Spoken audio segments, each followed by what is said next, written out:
Bismillahirrahmanirrahim. Assalamualaikum warahmatullahi wabarakatuh buat anak-anak. Cikgu doakan anda semua kekal berada dalam keadaan sihat hendaknya insya-Allah.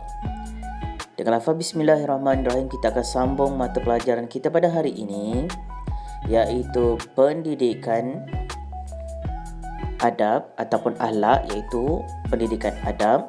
Okey, kita akan masuk khas untuk pelajar-pelajar ujian kelayakan kelas KAFA UPKK. Baiklah. Kita tengok di sini untuk tajuk yang seterusnya, iaitu adab melayan tetamu. Apakah adab-adab untuk melayan tetamu anak-anak? Ya, ada beberapa adab-adab yang perlu kita jaga agar tetamu kita selesa berada di rumah kita, ataupun kita panggil sebagai mereka selesa melakukan kunjung-mengunjung. Baik, kita tengok di sini terlebih dahulu pengertian tayamu. Pengertian tetamu. Pengertian tetamu. Pengertian tetamu merujuk kepada orang yang berkunjung ke rumah kita, sama ada dihimpun ataupun tidak. Pengertian tetamu, orang yang berkunjung ke rumah kita, dihimpun atau tidak. Boleh merujuk juga kepada orang yang datang ke rumah kita, sama ada kita jemput ataupun tak jemput. Kalau jemput, dia datanglah. Kalau tak jemput, mungkin agaknya dia nak ziarah, kita tak sihat dan sebagainya, pun itu namanya tetamu. Baiklah, kita masuk di sini adab melayan tetamu. Adab melayan tetamu ada beberapa adabnya. Antaranya ialah kita memberikan salam. Yang kedua, kita membuka pintu apabila diketuk. Seterusnya, kita bersalam dengan tetamu. Kalau kata musim Covid ni, tak perlu salam lah. Baiklah. Seterusnya, bermanis muka, iaitu dengan cara kita senyum, kita pandang wajahnya. Seterusnya, anak-anak kita tengok, bertanya khabar, berbual lah. Kita tanya dia, apa khabar awak, sihat ke, dan sebagainya. Seterusnya anak-anak, kita tengok antara adab lain melayan tetamu ialah menjemput tetamu masuk ke dalam rumah. Itulah dia anak-anak, adab-adab dalam melayan tetamu. Kita masuk satu persatu anak-anak. Tadi tu antara adab-adab melayan tetamu iaitu sambut kedatangan tetamu. Bila tetamu tu datang kena buat apa? Bagi salam, membuka pintu, bersalam dengannya, bermanis muka, bertegur sapa ataupun bertanya khabar, dan seterusnya. Menjemput tetamu masuk ke rumah. Itu dia. Baik, kita tengok yang kedua. Apa lagi adab-adab melayan tetamu? Memberi layanan yang baik. Bagaimana caranya?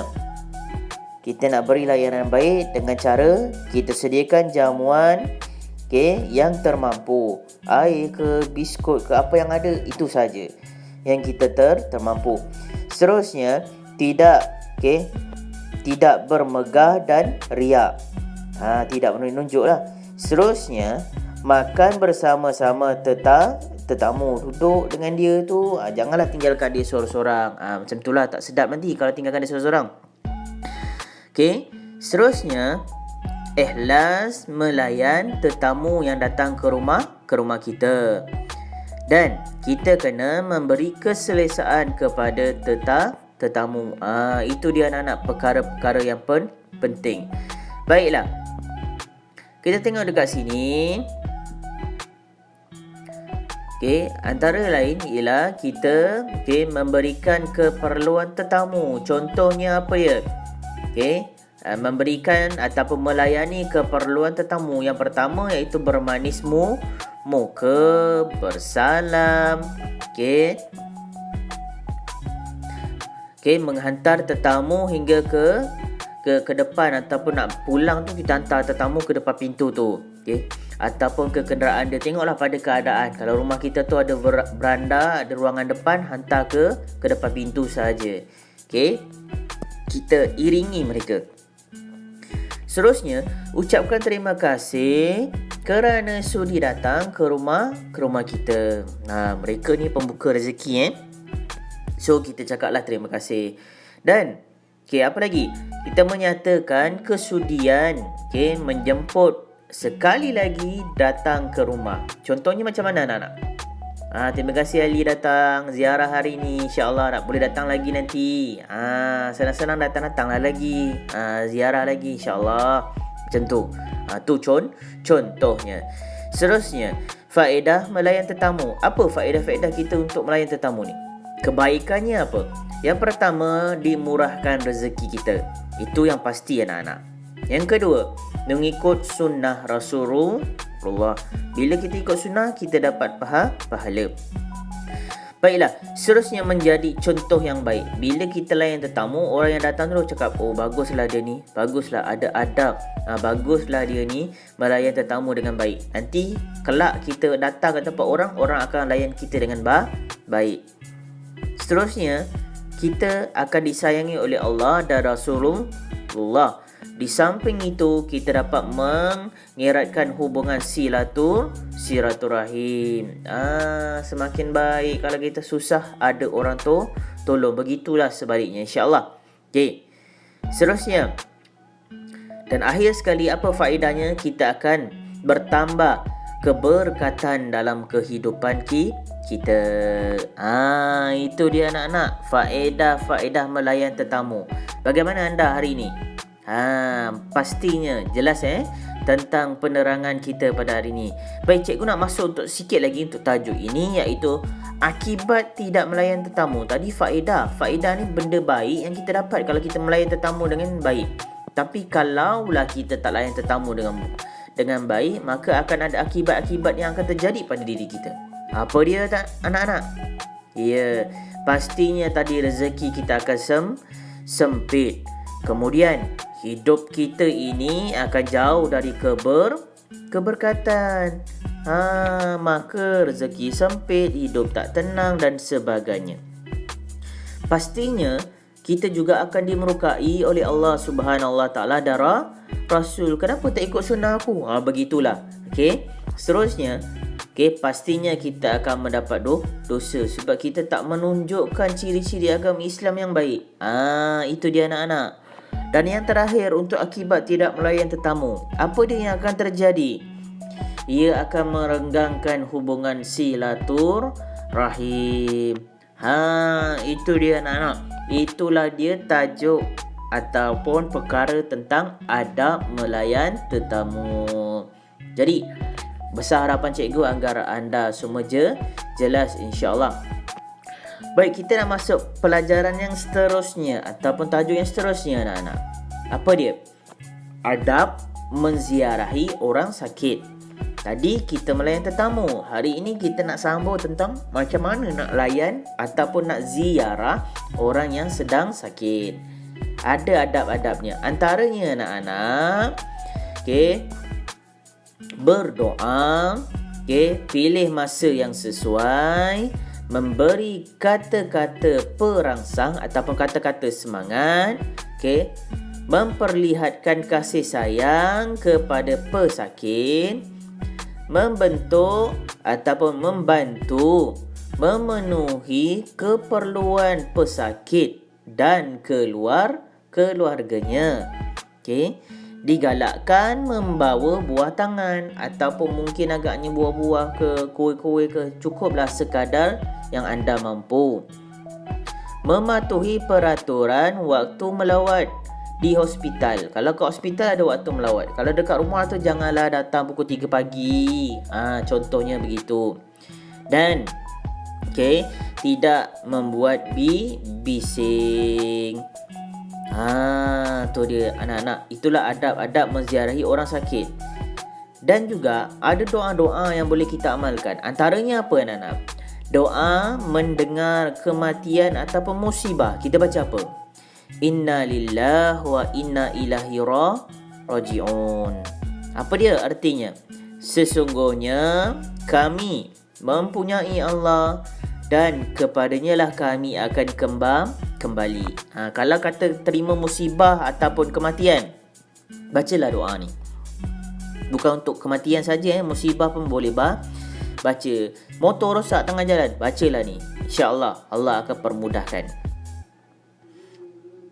Baiklah, kita masuk tentang doa yang lain juga yang boleh kita amalkan. Apa dia?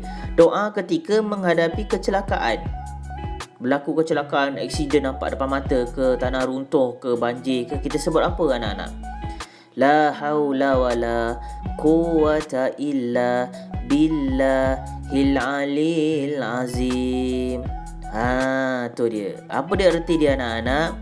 Tidak ada daya dan upaya melainkan dengan izin Allah yang maha tinggi lagi maha agung. Kita baca tu. Nampak je aksiden, la haula wala quwata illa billahil aliyil azim pun boleh juga, tak ada masalah. Okey. Itu dia. Baiklah, seterusnya kita tengok dekat sini, apa pula faedah menziarahi orang sakit? Okey, iaitu kita akan mendapat rahmat daripada Allah. Seterusnya, pastinya kita dapat eratkan hubungan silaturahim. Dan pastinya juga kita akan disayangi oleh Allah dan Rasul. Apa lagi anak-anak? Faedah menziarahi orang sakit. Okey, menggembirakan hati orang yang sakit.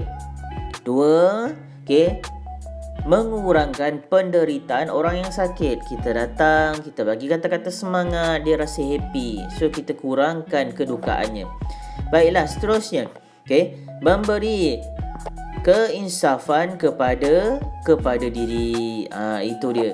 Okey. So jadi istilahnya dekat sini, inilah dia yang dapat kita cakap ataupun kita beritahu faedah-faedah menziarahi orang sakit. Baiklah, kita masuk tentang perkara yang perlu dihindari ketika menziarahi pesakit. Apa dia? Berlari-lari, membuat bising, melawan ataupun kita ziarah yang terlalu lama sampai berjam-jam, tak payah, tak elok. Seterusnya, okey, merisaukan ahli keluarga pesakit. Nampak je pesakit tu, teruk ni dah tak lama. No, kita tak boleh nak cakap gitu, kita tak ada hak. Seterusnya, tidak menjaga pergaulan antara bukan mahram. Lelaki dengan perempuan tepuk tampar sangat, tak elok. Istilahnya begitu. Okey, makan apa sakit. Datang ziarah hospital, orang tu letak makanan untuk dia tapi tak makan, awak pula yang makan. So tak elok. Okeylah.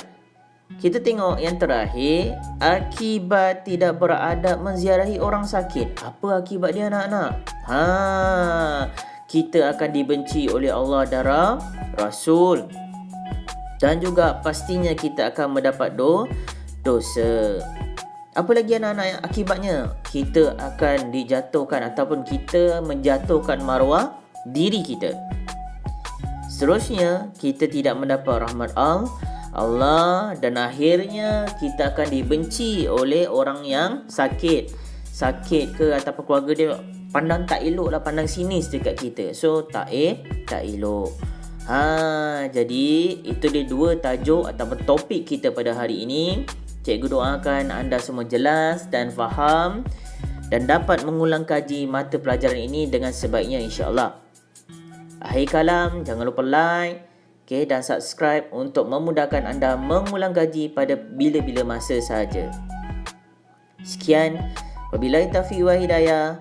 Wassalamualaikum warahmatullahi wabarakatuh. Cemerlang semuanya.